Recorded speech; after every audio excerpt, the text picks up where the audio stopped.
Hello and welcome to the reunion stream. We join you in a little bit of chaos, but we've got MazeBeans versus Azalea, aka Grid Snipe, and MazeBeans has brought out the DDD, the counterpick. Yeah, I gotta say, I saw this matchup in the bracket run, but I was not expecting these characters at all. Maybe it was like a mutual choice to not go their mains, but I mean, okay, to be fair, Azalea did used to play Falco, and he is actually commenting Falco. So this isn't too outlandish for them. For MazeBeans, this is a bit mad, but Reflectors are so good against Minecart that maybe there's some sense to it. maybe, but I don't know. I feel like MazeBeans should just stick to what he's more comfortable with, but of course that's just the opinion of a local commentator. I don't know what goes on in the minds of these players, so maybe he has some sort of strategy to deal with the Falco here. Of course, this is the point in the night where we start going for best of 5 sets, which means you've got a little bit more time to run with some counterpicks like this. Absolutely. It's up to the players to see how they want to adapt. But at the moment, it seems like Azalea has a pretty good start. Even though MazeBeans took the first stock pretty cleanly with the up smash, Azalea with these Falco combos has brought it pretty much back to their favor. Yeah, and it can be so hard to fully utilize Gordo when you've got Laser and when you've got Shine. But you can space Gordo around Shine just like that, so Azalea has to watch out for that, has to be careful, has to make sure those Shines are spaced correctly. Yep. DDD, big lad, it's not going to die that early, but he's dead because he apparently got gimped. Up B didn't reach. But as I want to say, these Falco combos are really effective against a big body like DDD. But it gets to a certain point where the percent is too high, and as we saw before, up tilt back air didn't connect. So he's going to need to find some other ways to kill this guy. Okay. Unlucky there with the Gordo as well, just trying to find this opening. Azalea just kind of waiting for MazeBeans to approach. Now that he's got the lead, he's realized that he doesn't really need to approach DDD that much. He can just kind of wait, corner him, and take full advantage, and that is game 1 done. Absolutely, you're right. And just like that, he's going to take game 1. Pretty impressive. We're going to see if MazeBeans is going to want to stick with the DDD. I think he's having second thoughts because of how the last game went. But honestly, you never know. I think we might see the switch, but what do you think? Maybe, probably, to be honest, like, I don't know if you heard what Azalea said, but he said, you fail to see that I also win the matchup. Like, DDD Falco is not much better than Steve Falco, realistically. Yeah. So we are probably going to see the switch back. These are our 2 prodigies entering this bracket.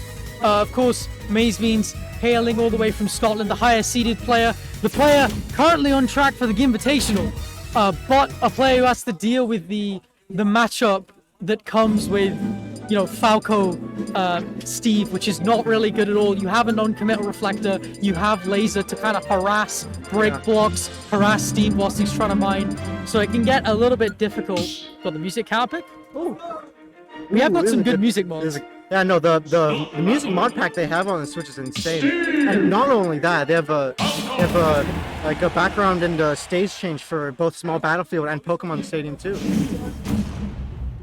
Of course, as I thought, we were going to see the Steve come back out. We're going to see how he can handle himself in this matchup. Like, as you said, Falco does have a lot of stuff to deal with Steve's shenanigans, such as the non-committal reflector you mentioned.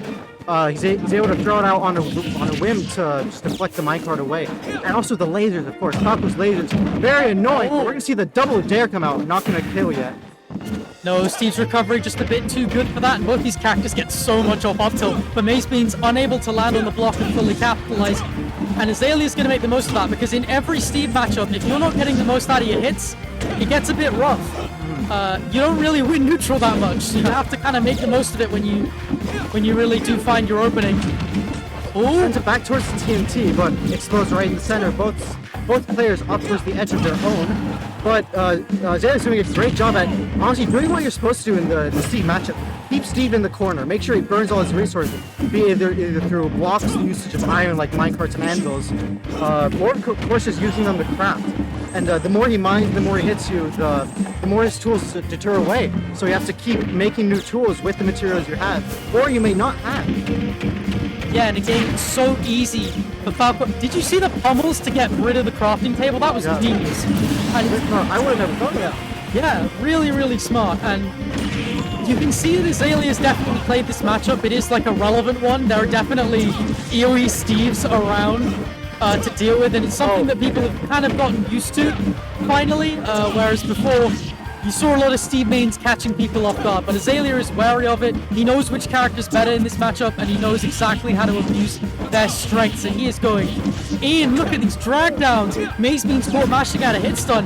The crowd popping off a little bit for some of these beautiful drag down combos that we're seeing.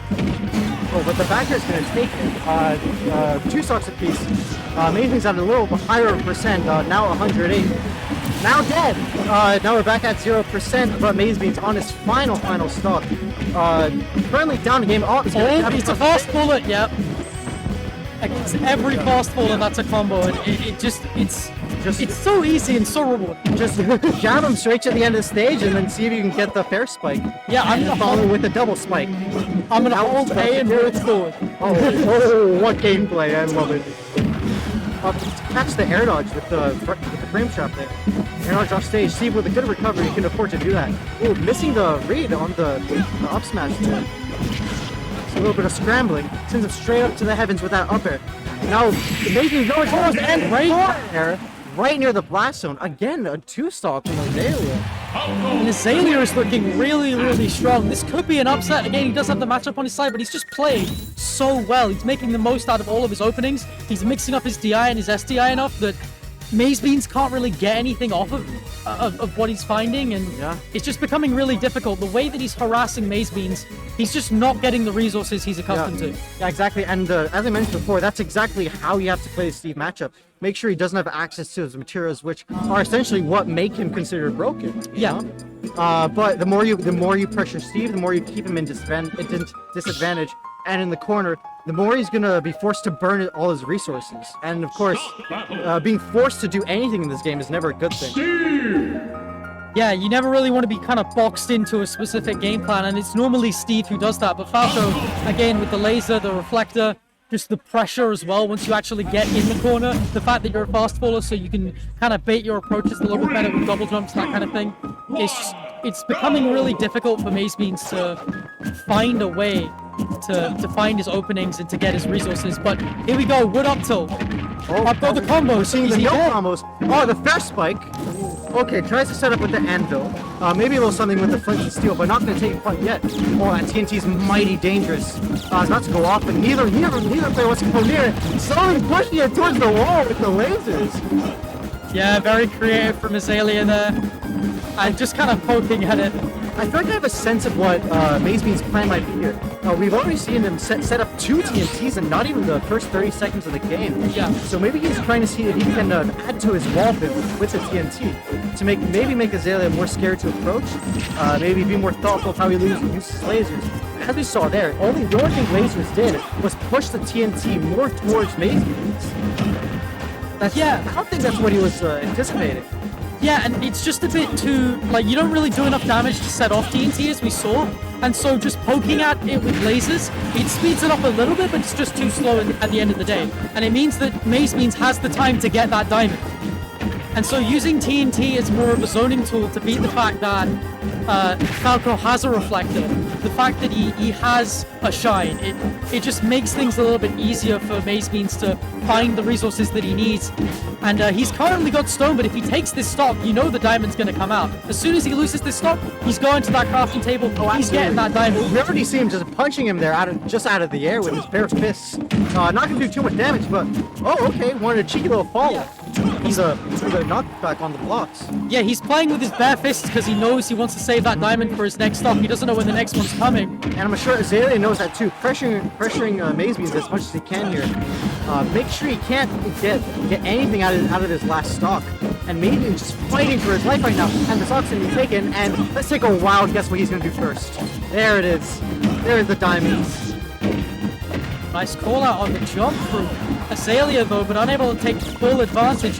MazeBeans you know, mixing up his habits and disadvantage a little bit better. Azalea's not getting all these drag down setups as often as he was before, and these wall pump, like these walls are changing in terms of their formation.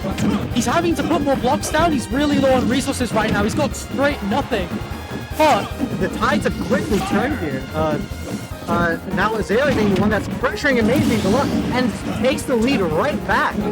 really smart conditioning from Azalea. He's been going for all of these jump backs and all of these rising aerials to try and beat any jumps out the corner. So conditioning MazeBeans to roll, and then you just wait. You get that hard call out with the up smash. And now it's time for Azalea to take full advantage because he has the momentum. It's going to be a super destructive 3-0 and a very, very big upset, even if the matchup is on his side. Matchups, of course, a pretty important thing in this game, but player ability is, of course, the thing people measure the most. Taking down a player with the caliber of MazeBeans, likely best Steve in the UK without a doubt. Potentially best Steve in Europe. Oh my! And is he dead? Oh, he's dead. Oh, and Azalea, well-deserved pop-off. Very nice stuff. This is from both players. Gotta say, during that last game, I loved the idea that MazeBeans was going for, at least.